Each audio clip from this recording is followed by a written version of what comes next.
Bonjour à toutes et à tous et bienvenue dans ce nouvel épisode de 100% Paddock. Aujourd'hui, notre équipe 100% féminine revient sur tout ce qui s'est passé au Grand Prix de Austin. Et vous l'aurez remarqué, deux nouvelles têtes autour de la table. Bienvenue Tamara et Sandy, pardon. Et on retrouve aussi Lisa et Elise que vous avez bien sûr déjà eu plein de fois. Donc un plaisir tout le monde de vous avoir sur 100% Paddock. Et on va tout de suite commencer avec toi Elise parce que cette semaine c'était un Grand Prix sprint. Et il s'est passé pas mal de choses. Ouais, et on va commencer d'ailleurs aux qualifications sprint où Max Verstappen a décroché sa troisième position consécutive à Austin en arrachant la première place à Lando et ensuite à Piastri, ce qui a accentué la pression entre les McLaren et Max Verstappen. Les Ferrari, elles partaient plutôt loin, à la 8e position pour Hamilton et la 10e place pour Leclerc.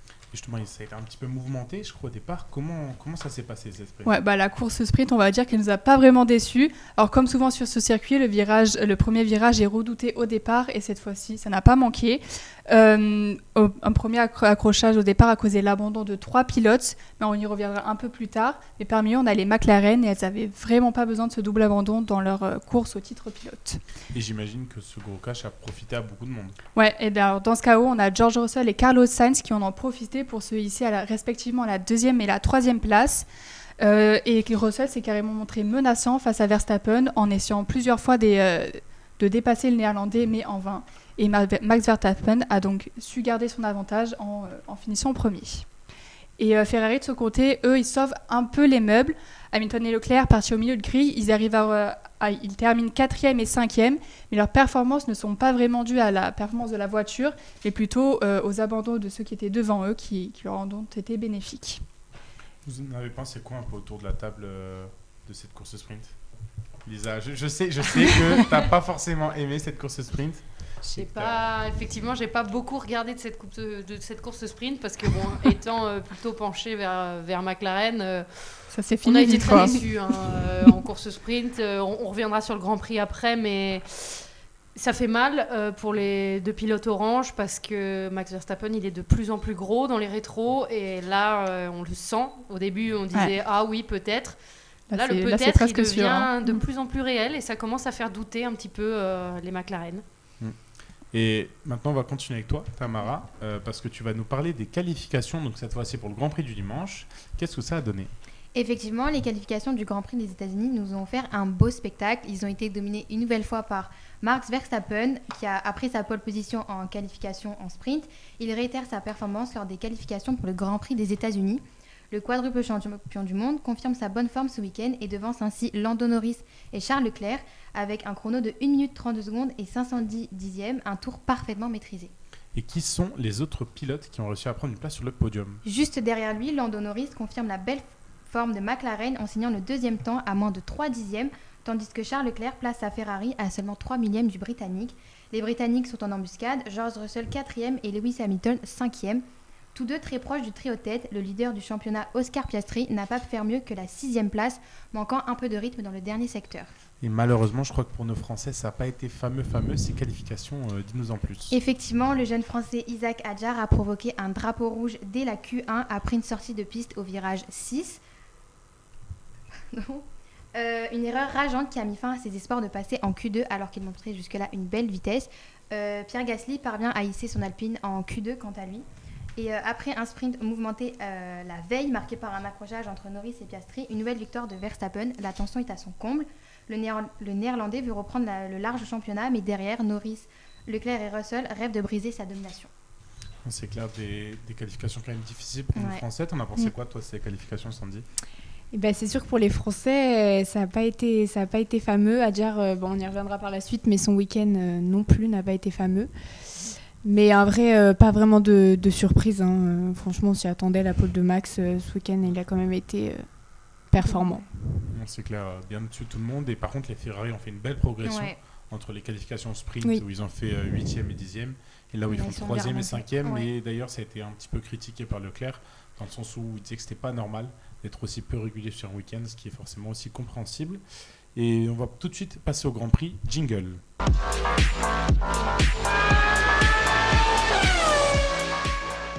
Et donc pour ce Grand Prix, on reste avec toi, Tamara, puisque tu vas nous parler de cette bataille entre Leclerc et Norris qui nous a animés pendant quand même une grande partie du Grand Prix. Effectivement, lors de ce Grand Prix, une belle bataille entre Charles Leclerc et Lando Norris nous a été offerte.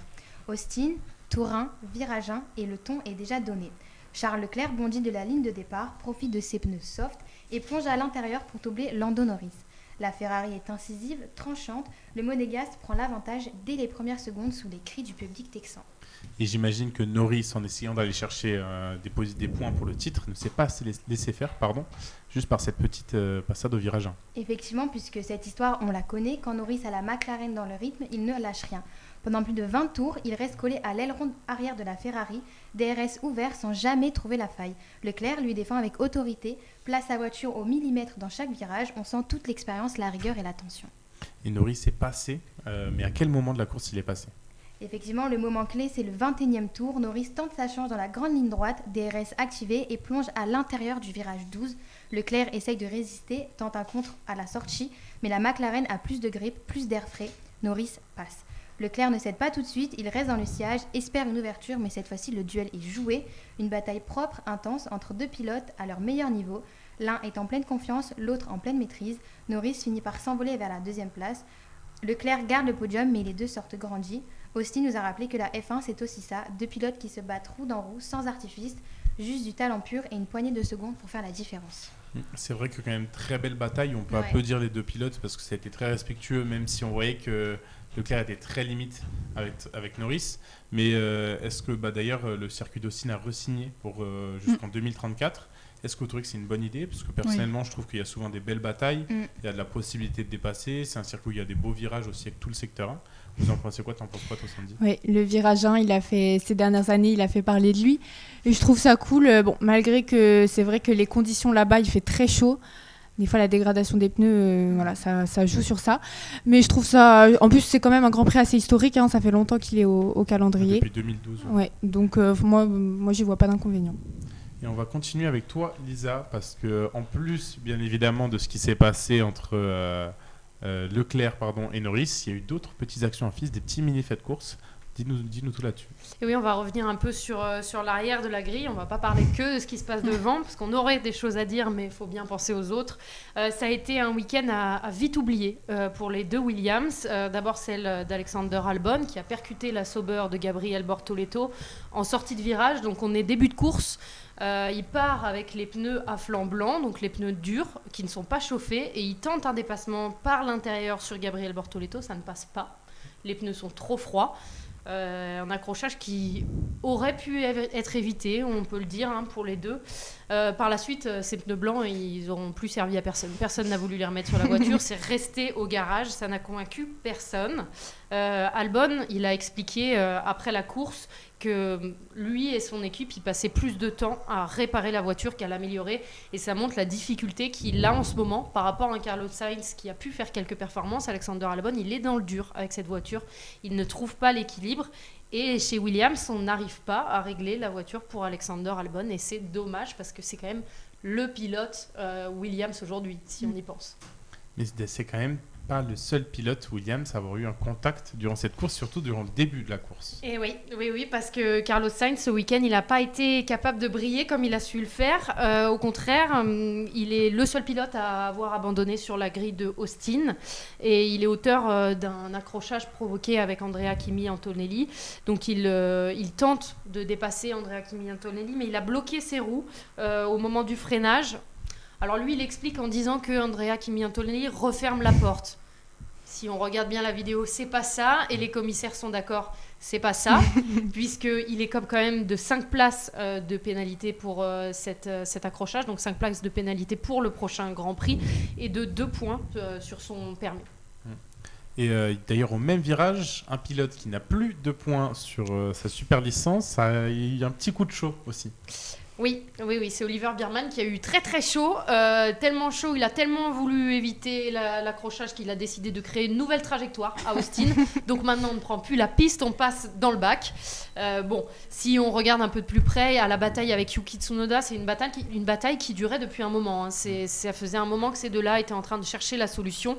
Tsunoda bouge un peu sur la zone de freinage. Biermann veut absolument éviter le contact, justement, tu l'as dit, sûrement en pensant à ces points qu'il n'a plus déjà. Et donc, il termine dans le bac. C'est une affaire sans incidence et sans sanction au final sur la course. Donc, qui est un petit peu dommage pour lui parce que ça lui fait perdre la 8e place qui aurait été synonyme de plus de points. Ça reste quand même une belle course avec son meilleur résultat en qualification de sa carrière et quand même une belle course sprint et aussi une belle course principale malgré cette petite erreur-là. Et là, on va aller parler un petit peu avec toi, Sandy, parce que cette course, on avait entendu parler un petit peu de stratégie annoncée par Pirelli, notamment avec les pneus durs. Et comme tu l'as dit, Lisa, ça n'a convaincu à peu près personne. Faut savoir que vendredi, Pirelli avait envisagé 2 schémas de stratégie pour les écuries. Soit un départ sur gomme médium avec un seul arrêt pour passer soit des pneus durs ou des pneus tendres, ou alors oser dès le départ avec des pneus soft. Pirelli estimait alors 2 arrêts, passer des pneus médiums, puis remettre des pneus médiums, ou alors remettre des softs pour finir la course. Et quelle a été la stratégie la plus choisie d'ailleurs par les écuries ? On a eu de tout. Au départ du Grand Prix, du coup, 3 pilotes, comme tu disais, Lisa, sont partis en pneus durs. Les pilotes en fond de grille, Ocon, Hadjar et Albon. Et d'autres ont pris le pari des tendres. Là aussi, ils étaient 3, Bortoleto, Stroll et Leclerc. Leclerc, le monégasque, espérait rivaliser avec Verstappen et Norris. Et le reste de la grille a opté pour des médiums. Et quelle stratégie a finalement le mieux fonctionné dans ce Grand Prix ? Celle des durs, en tout cas, comme on l'a dit. Les 3 pilotes que je vous ai cités tout à l'heure ont eu du mal à être compétitifs avec ce train de pneus. Ocon, Hadjar et Albon ont effectué un arrêt au stand avant la moitié de la course, ce qui est rare pour des gommes dures, pour vite se débarrasser de ces pneus. Par exemple, Ocon, c'était au tour 24 et les 3 pilotes sont restés en fond de grille jusqu'à la fin du Grand Prix. La stratégie gagnante, celle de Verstappen, bien sûr. Le Néerlandais, parti en médium, a chaussé des tendres au 33e tour et a réussi à les amener jusqu'à la fin du Grand Prix sans y être inquiété. Les 2 McLaren ont fait le même choix de pneus que Verstappen, mais ils se sont arrêtés quelques tours avant, fatal pour la victoire. Et pour Leclerc, parti en tendre, la stratégie n'a pas été catastrophique, malgré tout, avec un arrêt au 22e tour pour passer des médiums. Il a longtemps défendu sa 2e place. Non, c'est clair, on aurait pu peut-être espérer même que la stratégie fonctionne pour Leclerc avec des médiums. Mais il s'est quand même arrêté très tôt au 22e tour. Ça a fait d'ailleurs plus de tours au deuxième site normal avec moins d'essence. Mais tu as cru, toi, Tamara, à la stratégie de Ferrari de partir en soft et après de mettre des médiums ? Je vais pas vous le cacher qu'au début, j'y croyais pas. Mais après, j'ai vu que Leclerc, il maintenait sa 2e position avant de se faire dépasser par Norris. Mais après, je fais confiance à Ferrari, ils connaissent mieux que moi. Mais je suis contente que la stratégie ait marché quand même. Et justement, pour rester un petit peu sur Leclerc, Lisa, tu vas nous parler de cette V2 de la bataille entre Leclerc et Norris parce que justement, après le jeu des arrêts au stand, ils se sont retrouvés en bataille en piste. Et oui, c'est sûr que cette bataille-là, elle nous aura animés tout le long de la course. On n'a pas vu beaucoup Max Verstappen puisque grâce à ça, il n'a jamais été inquiété. Il a pu profiter du circuit de Austin comme personne ce week-end. Mais du coup, après la salve d'arrêt, c'est Charles Leclerc qui lead cette bataille entre Norris et lui-même, pardon. Mais dans le dernier tour, Norris est passé en pneu tendre. Il a réussi à faire son retard sur le monégasque et il finit par dépasser la Ferrari. Il relègue Leclerc sur sa 3e place. Alors une bataille... moi, je pense qu'il faut le dire, qu'une bataille que Norris a eu du mal à mener. Norris a eu du mal à prendre des initiatives. Certes, Leclerc a été très très fort en défense. Il a joué dans les règles, à la limite des règles. Mais ça fait partie du jeu. Et Norris a eu du mal à se porter à hauteur de la Ferrari et à dire ok, maintenant je passe. Et c'est dommage, c'est pas ce qu'on attend chez un candidat au titre quand même, on peut le dire. On aurait aimé, alors on s'attend pas à voir le pilotage de Max Verstappen d'une agressivité sans faille, mais on aurait aimé quelque chose plus force de proposition. Après, c'est quand même un duel qui a été regardé comme jamais. C'est un duel qu'on espère revoir parce que Charles Leclerc à ce niveau-là aussi, ça fait du bien. Donc voilà, c'est à ce moment-là que Charles Leclerc perd la 2e place. Il dit quand même être très satisfait de son week-end. Malgré l'irrégularité qu'on connaît chez les Ferrari, ça reste une très belle place. Ça reste une très belle place, c'est sûr. Et on peut penser un petit peu que cet agissement de Norris pendant la course était une forme de pression, était une forme de peur, de ne pas avoir envie de faire d'erreurs pour en fait tout perdre au championnat. Donc c'est sûr, c'est un petit peu tendu. Après, ça peut se comprendre aussi. Mais c'est sûr que quand on a une voiture qui est bien plus rapide que la Ferrari, c'est sûr que ça fait bizarre de le voir le dépasser vraiment qu'au 52e tour, quoi. Le problème de ce que tu dis là, et qui est assez vrai de la pression chez Lando Norris, c'est que Lando Norris, c'est pas sa première saison. C'est pas Oscar Piastri. La bataille, il l'a faite avec Max Verstappen. Il l'a perdue face à Max Verstappen. Maintenant, il faut mettre la pression de côté et se dire que il faut être pilote, juste. Mais parce qu'au final, à attendre comme ça, il grille des points et plus de points. Des tours. Ouais, des tours aussi. Donc c'est dommage. Et on va maintenant passer aux 2 faits majeurs du week-end. On commence avec toi, Sandy, parce que tu vas nous parler un petit peu d'un pilote qui est un peu la déception de ce week-end. Le vrai perdant du week-end au championnat ce week-end, du coup, c'est Piastri, qui termine 5e de ce Grand Prix. Après son abandon lors de la course sprint samedi avec son accrochage entre lui, Norris et Hülkenberg. Sur le reste du week-end, les choses ne se sont pas vraiment arrangées pour l'Australien. Il a eu une séance de qualification difficile, seulement à hauteur du 6e temps des qualifs. Le pilote McLaren est bien loin de ses 2 rivaux au championnat, Norris et Verstappen, qui sont tous les 2 été en première ligne. Et justement, comment ça s'est passé cette course pour Piastri ? Et au départ, Oscar Piastri est parvenu à prendre le meilleur sur Russell pour s'emparer de la 5e place, mais après ce dépassement au départ de la course, sa course à lui a été très monotone, impuissant face à Lewis Hamilton et sa Ferrari devant lui, et sans menace pour Russell derrière lui. Il était tout simplement 5e et prêt à y rester. Pourtant, il avait la même stratégie que son coéquipier, donc passer des pneus médiums puis tendres, mais son coéquipier, lui, a terminé 2e. Et après la course, il a confié au micro de Canal+ en plus. Et j'ai essayé de faire de mon mieux pour gagner des places, mais je n'avais pas le rythme pour quoi que ce soit. Encore donc un week-end en demi-teinte pour le pilote McLaren après l'abandon à Bakou et à Singapour où il avait terminé 4e. Et ça a des conséquences, j'imagine, ça au niveau du championnat. Et oui, pour le pilote McLaren, c'est le 3e Grand Prix sans podium cette saison. C'est la première fois que ça lui arrive. Cette période creuse pour Piastri se remarque aussi sur le classement pilote. Les écarts se réduisent. Il a plus que 14 points d'avance sur son coéquipier Norris et 14 sur Verstappen contre 63 au début du week-end. Une chose est sûre, le Grand Prix du Mexique de la semaine prochaine, ça va être capital pour sa première place. Donc ça peut être très capital, surtout qu'on connaît le Grand Prix du Mexique avec sa très grande ligne droite et c'est pas le point fort des McLaren. Et toi, d'ailleurs, j'ai une petite précision quand même. Faut pas oublier que après le Grand Prix des Pays-Bas, Max Verstappen avait 104 points de retard sur Piastri. Là, c'est plus que 40. Ouais. Donc ça fait 64 en seuls 4 petits Grands Prix. Là, il reste 5 Grands Prix avec 40 points de retard.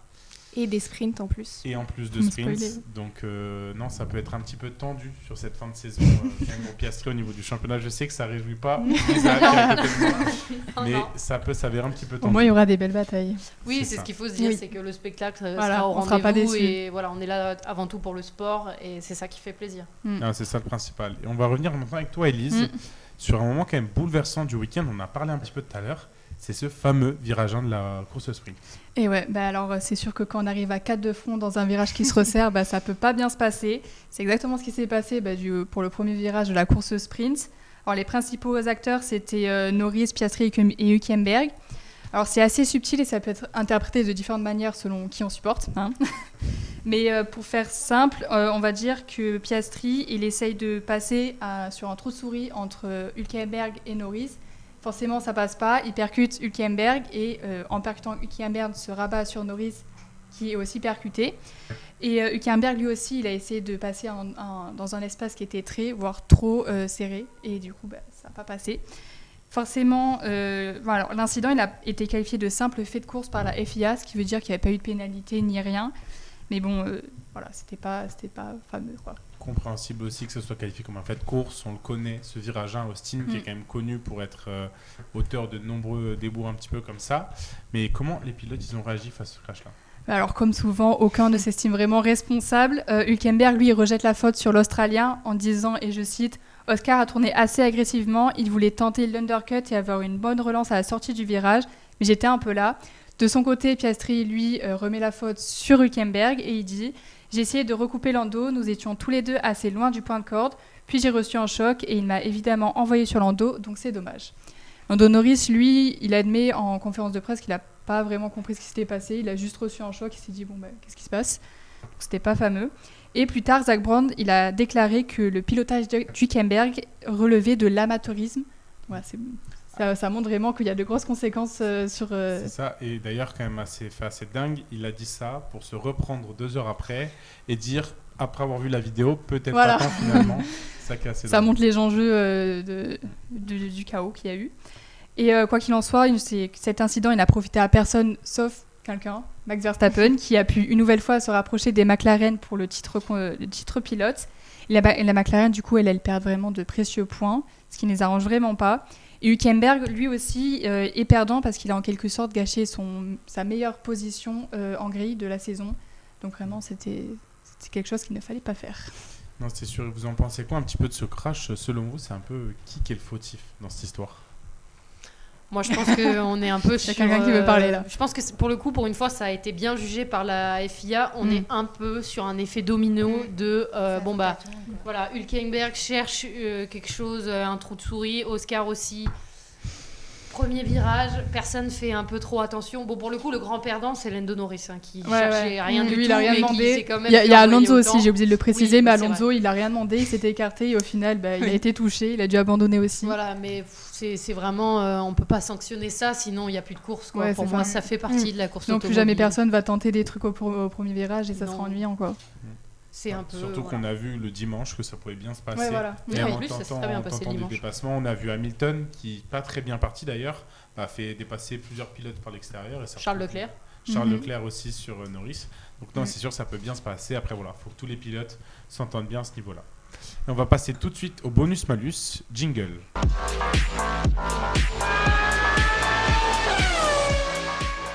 Et on va commencer avec la radio, notre radio préférée du week-end. Et on a décidé de l'attribuer à Colapinto parce que 2 tours avant la fin du Grand Prix, son ingénieur lui dit de garder sa position et de ne pas dépasser son coéquipier Gasly juste devant lui. Franco n'est pas content et dit même que Gasly est lent et ne comprend pas pourquoi ne veut pas le laisser passer en fait. Il finit par ne pas écouter son ingénieur et fait un gros dive bomb au virage 1. Assez autoritaire, d'ailleurs très beau dépassement de Colapinto là-dessus. Mais cette radio montre un peu quand même la faiblesse d'Alpine ces derniers temps, et surtout aussi le manque de rythme de Gasly, en partie par plus trop d'envie en fait, quand on voit la voiture qui ne s'améliore pas. Peut-être on peut espérer que l'année prochaine les choses s'améliorent, mais pour l'instant ça devient compliqué et l'atmosphère est de plus en plus tendue quand même chez Alpine. D'ailleurs on a entendu le directeur de l'écurie, etc. et tout se prononcer sur le fait que l'état de morale des pilotes n'était pas exceptionnel. Et je vais essayer de prendre un peu vos réactions là-dessus. Vous en pensez quoi quand même de cette stratégie d'Alpine d'avoir rien développé cette année, parce que ça quand même met le moral à rude épreuve pour les pilotes. D'un côté, ça baisse le moral pour cette année, mais d'un autre côté, forcément, ils veulent se concentrer sur 2026 et maximiser leurs chances pour l'année prochaine. Et il me semble que c'est pas la seule écurie à faire ça. Ferrari, ils ont aussi un peu essayé d'arrêter leur développement pour se focaliser sur l'année prochaine. Je pense pas que ce soit une mauvaise chose, mais c'est sûr que niveau moral, ça, c'est pas agréable, quoi. Oui. Ah, c'est sûr que ça peut déteindre fortement quand même sur le moral des pilotes et ça peut être un petit peu compliqué. Et on va aller avec toi, Lisa, parce que tu vas nous parler du meilleur dépassement du Grand Prix. Oui, j'en remets une couche parce qu'on n'en a pas assez parlé. On va parler du dépassement de Lando Norris sur Charles Leclerc au tour 52, donc qui vient clore la course, hein, on peut le dire, puisqu'après Charles Leclerc n'arrivera pas à plus inquiéter que ça le Britannique, même si on doit donner un titre à Charles Leclerc ce week-end. C'est celui du ministre de la Défense. Parce que je pense que ce qu'on a vu, c'est à montrer dans toutes les écoles de pilotage.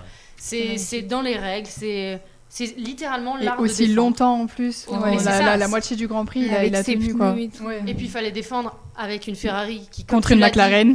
Comme tu l'as dit, une Ferrari qui a arrêté d'être développée depuis déjà quelques temps, sur une McLaren qui est censée être au plus haut niveau de ce qu'elle connaît. Donc non, Charles Leclerc, il faut lui donner du mérite, il faut dire ce qu'il est. Avoir gardé Lando Norris dans ses échappements pendant si longtemps, c'est très très fort. Mais c'est Lando Norris qui vient faire le plus beau dépassement. Effectivement, on aurait pu mettre celui de Franco Colapinto parce qu'il a été très beau, mais pour l'histoire, on a choisi celui de la McLaren qui se porte à l'intérieur, si je dis pas de bêtises, du virage pour dépasser Charles Leclerc. Avec un petit peu plus d'autorité, surtout que ses premiers essais, où à chaque fois il laissait Leclerc à l'intérieur. Exactement. Mais là il a vraiment forcé, il a dit cette fois-ci je le dépasse. C'était, je pense, je sais pas, peut-être que dans sa tête sa stratégie c'était le tour 52, mais effectivement à ce moment-là il a su... parce qu'il a vraiment attendu longtemps, quoi. Il a attendu très longtemps, mais à ce moment-là il a su aller chercher cette deuxième place. Une deuxième place qui fait du bien. On aurait préféré quand même une bataille McLaren parce qu'on aurait aimé Oscar Piastri aussi, mais une bataille Lando Norris, Max Verstappen dans le premier virage à Austin, on la connaît cette bataille. Elle avait eu une saveur assez amère il y a quelques années. On avait profité à des faits aussi. Oui, mais voilà, aujourd'hui c'est vraiment ce dépassement qui a marqué en fait la course de Austin ce dimanche. Et on va passer avec toi, Elise, pour la Maestria. Et je pense qu'à l'unanimité, on s'est mis d'accord sur cette Maestria. Qui d'autre que Max Verstappen. Et mais le quadruple champion du monde a réalisé un week-end tout juste parfait. pole et victoire en sprint, rebelote le dimanche et le samedi en faisant la qualif en pole et la course en gagnant. C'est vraiment le scénario parfait, il était en maîtrise totale. Pour sa pole, il a carrément même pas fait son dernier tour et il a quand même eu la pole, donc c'est vraiment impressionnant. Et le dimanche, il décroche sa 68e victoire en F1, sa 5e de la saison, et c'est assez impressionnant. Et c'est un carton plein qui lui rapporte 33 points en un week-end. Ça fait un petit clin d'œil à son numéro, moi je trouve ça assez sympa. D'ailleurs, par rapport à son numéro, Julien Febvreau a dit à l'antenne en direct sur Canal: je ne pense pas que Max Verstappen retrouvera son numéro 33 sur sa voiture de sitôt. Donc, et c'est Julien Febvreau qui le dit. Oui, ça annonce la couleur. Voilà. Ça sent peut-être pas très bon pour les McLaren. Non. La seule pièce manquante pour ce Grand Chelem, c'est le meilleur tour qui a été donné à Kimi Antonelli, ce qui était bien mérité. Donc le résultat, le quadruple champion du monde revient à 40 points d'Oscar Piastri. Et quand on sait qu'il a repris 64 points sur les 4 dernières courses et qu'il reste que 5 Grands Prix et 2 courses sprint, franchement, je pense qu'on devrait avoir du spectacle sur ces dernières courses. Non, c'est clair. Après, à rappeler que, je ne sais pas si vous l'avez vu, mais il y a un graphique qui a été sorti par la F1 ce week-end sur la performance des voitures et qui dévoilait qu'apparemment, selon les statistiques, la Red Bull serait la plus rapide depuis la Hongrie. Alors ça peut paraître assez surprenant quand même depuis la Hongrie. C'est vrai que depuis Monza, on voit quand même la voiture très très rapide, avec peut-être à Singapour où quand même la Mercedes était plus rapide. Mais non, ça montre quand même que Red Bull, en plus de Max Verstappen, fait un grand pas en avant, surtout avec un fond plat qui a été apporté justement en Hongrie. Donc non, c'est bien et ça peut nous offrir des belles batailles pour la fin de saison. On l'espère. Et après, donc, on va passer au bonus, puisqu'on a décidé de l'attribuer à Leclerc pour sa belle course. Pas forcément pour la course sprint, mais voilà, la course principale où il le mérite amplement. Tamara, explique-nous tout ça. Et oui, Charles Leclerc a été élu pilote du jour à Austin après une course intelligente sous la chaleur texane. Donc parti en 3e position, le Monégasque a pris un risque audacieux en s'éloignant avec des pneus tendres, contrairement à la majorité de ses concurrents qui avaient opté, eux, pour des gommes médium ou dures. Et est-ce que ça a marché, cette stratégie d'opter pour des pneus tendres ? Dès le départ, ce pari s'est montré payant. Leclerc dépasse Norris dès le premier virage et prend la 2e place. Une stratégie offensive qui donne le ton de sa course et qui voudra être élu pilote du jour par les fans. Mais Charles se confie lui-même en disant que quand il a vu qu'il était le seul dans le top 10 à avoir opté pour ça, il savait que c'était risqué. Mais pendant près de 20 tours, il livre une bataille impressionnante avec Norris, multipliant défense précise et freinage millimétré. Bien que Norris finisse par le dépasser, Leclerc a rappelé son immense talent en piste. Même ses rivaux comme Norris ou Verstappen l'ont félicité. Au final, derrière ça, quelle a été la stratégie de Ferrari ? Ferrari joue ensuite la carte d'un arrêt unique et Leclerc repart en médium pour terminer solidement 3e. Profitant notamment d'un mauvais arrêt de Norris avec Lewis Hamilton 4e, Ferrari réalise une bonne opération d'ensemble de points. Ce podium, son 9e de la saison, marque un retour en forme mais surtout une course audacieuse, propre et inspirée. Dans un week-end dominé par Verstappen, Leclerc a redonné le sourire aux tifosi en offrant du spectacle et en prouvant qu'il reste l'un des pilotes les plus complets du tableau. Non, c'est clair, surtout avec, on le connaît pour ses attaques, un petit peu moins quand même pour ses défenses, mais ça reste quand même un des pilotes qui est sur la grille et le plus offensif au final, même en défense. Et on va terminer avec toi, Sandy, puisque tu vas nous parler du malheureux malus de ce week-end qui est attribué à notre petit jeune français. Oui, c'est vrai que pour le rookie français Isaac Hadjar, Austin sera quand même un grand prix à oublier. Avec sa Racing Bulls, il a terminé 12e de la course sprint derrière son coéquipier Liam Lawson qui lui a terminé à la 9e place. Et ça ne s'est pas arrangé pendant les qualifications. Et non, les contre-performances ont continué. La séance de qualification a été de courte durée. Le Français a perdu le contrôle de sa monoplace en Q1 dans l'enchaînement rapide du premier secteur au virage 6, percutant le mur de pneus et provoquant un drapeau rouge. C'est la 2e fois pour le Français qu'il est éliminé en première partie de qualification. Et justement, en course, il est parti avec des pneus durs. Est-ce que ça s'est bien passé ? En partant avec des pneus durs et en plus dernier, sa course n'a pas été fameuse. Il termine quand même à la 16e place avec des pneus tendres derrière un autre Français, Esteban Ocon, et encore derrière son coéquipier Liam Lawson qui lui a terminé 11e. On croise les doigts pour un meilleur résultat le week-end prochain pour notre rookie français. Donc, petit week-end à oublier. Après, on ne va pas cracher dessus parce qu'il nous fait une saison de rookie quand même exceptionnelle. Il faut passer par là. C'est ça. Il perd une place au championnat pilote face à Hülkenberg qui repasse 2 points devant lui. Mais par contre, garde la place au constructeur face à Aston Martin qui sont seulement 3 points derrière. Donc ça peut être chaud pour la fin de championnat. Mais ça peut nous offrir des belles petites batailles au niveau de la milieu de grille. Et on va tout de suite passer au quiz. Donc alors, quiz sur le prochain Grand Prix, bien évidemment. Donc... c'est assez simple, donc sur le Grand Prix du Mexique, c'est assez simple, 1 point par question, il y a 5 questions, une question bonus s'il y a égalité. Et je précise, il faut attendre que j'ai fini de poser la Tu question. regardes pas. Non, elles seront pas Y a là. pas- les y a questions. Ok, ça va. Il faut attendre que la question soit finie d'être posée pour répondre, sinon je n'accepterai pas la réponse. Et après, c'est celui qui parle le plus vite. Si on n'a pas la réponse. Silence. Silence. D'accord. Un point à tout le monde. Qui a gagné le dernier GP du Mexique? Max Max Verstappen. Verstappen. Non. Carlos Sainz. Oui, Carlos Oh, Sainz. Sur une fin de saison monstrueuse des Ferrari l'année dernière, il gagne le Grand Prix juste après Leclerc, juste après le doublé d'ailleurs à Austin. Enlève les réponses. Je Ah. te jure que j'ai pas triché, mais je vois Serena Maintenant, c'est dans moi le qui chat. Elle était d'ailleurs choquée en régie que vous n'ayez pas la réponse. Ah bah Je oui. l'ai eu, j'ai eu un temps de réflexion. Bon, donc un point pour Lisa. La question assez simple aussi. Quel pilote de F1 qui roulera en 2026 est mexicain? Pérez. Bah, et tu l'avais Ouais. en moi. T'as pas fini Ouais. ta phrase, Faut mais t'affirmer. Ouais. affirme-toi, mais tu l'as.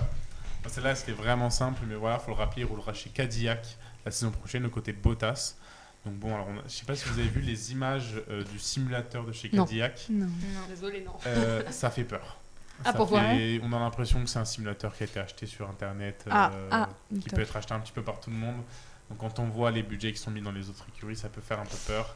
Il y a même certaines personnes qui parlent qui ne seront pas dans les 107%, les fameux 107% pour les qualifications. Donc on verra ce que ça donne, mais c'est sûr que ça peut être un petit peu compliqué. Non, mais le temps que la question monte au cerveau. Ouais, c'est ça. La question un petit peu compliquée, en fonction de la longueur de la réponse, je ferai peut-être un petit peu de marge.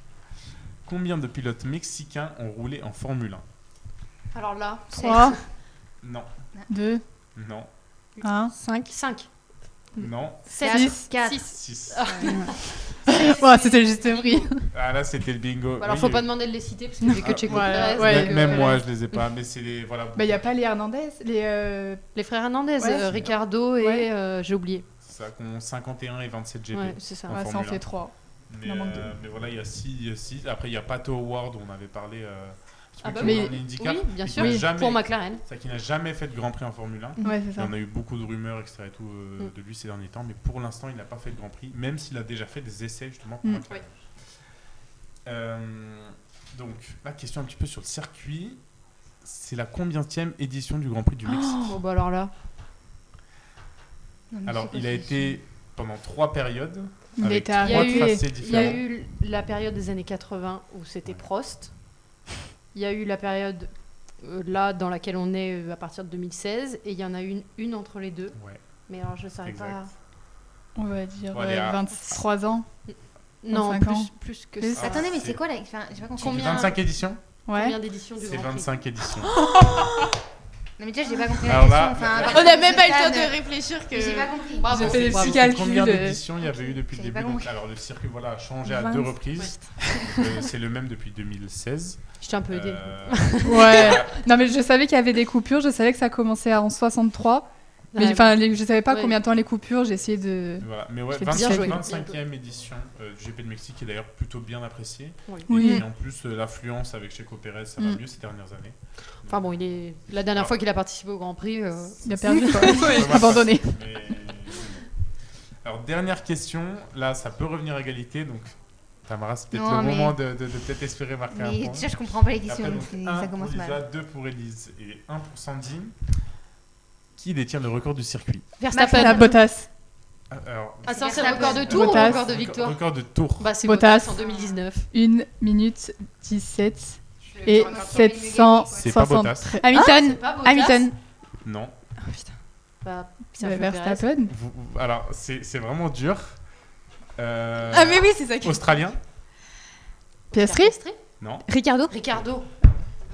Ricardo, c'est exact, en 2018. Alors, pour être honnête avec vous, quand j'ai vu la stat, je me suis dit, pardon. Mais t'as regardé, pardon. Voilà, j'ai vu en Déjà, quand j'ai vu 2021 que Australien. Bottas. C'est quoi son temps? C'est 4 dixièmes en dessous Ok. du temps de Bottas. En plus, t'as dit le temps et tout. Mais ouais, j'ai trop sûr de ma stat. Non mais oui, j'ai bien vérifié plusieurs fois parce que je me suis posé la question de si c'était ça ou pas, et non, c'était du coup Ricardo en Ah ouais. 2018. Mais je pensais que c'est qui avait le plus gagné en fait. Moi aussi. Ça, c'est Verstappen du Ça. coup. C'est 5 Donc, victoires pour Je comprends toujours Verstappen. pas les questions. Ouais. mais c'est pas grave. Là par contre, il y a une question bonus. Oh là là. Ah, pour On se peut départager jouer ou les pas? points. Non. Allez, non, alors, plus quand même eux, parce qu'ils sont à égalité. Ok, super. Si on trouve pas la réponse. Non, la question bonus, ça va être de la rapidité. J'ai aucune chance, Oh, vas-y. je suis nulle en rapidité. Quel pilote Ah bah oui, non, mais je la vois la question. a le plus de victoires? Verstappen. Voilà. Combien Alors, Citez les alors, années. vu Citez que- les années. citez les années, si vous y arrivez. Celui qui a le plus d'années, il Ah gagne, non, parce que là, j'ai ça a vu. été vraiment dit en même temps. Chacune votre tour, citez. Ouais, chacune votre tour. Il y a 5 victoires, chacune votre tour. 2023. Ouais.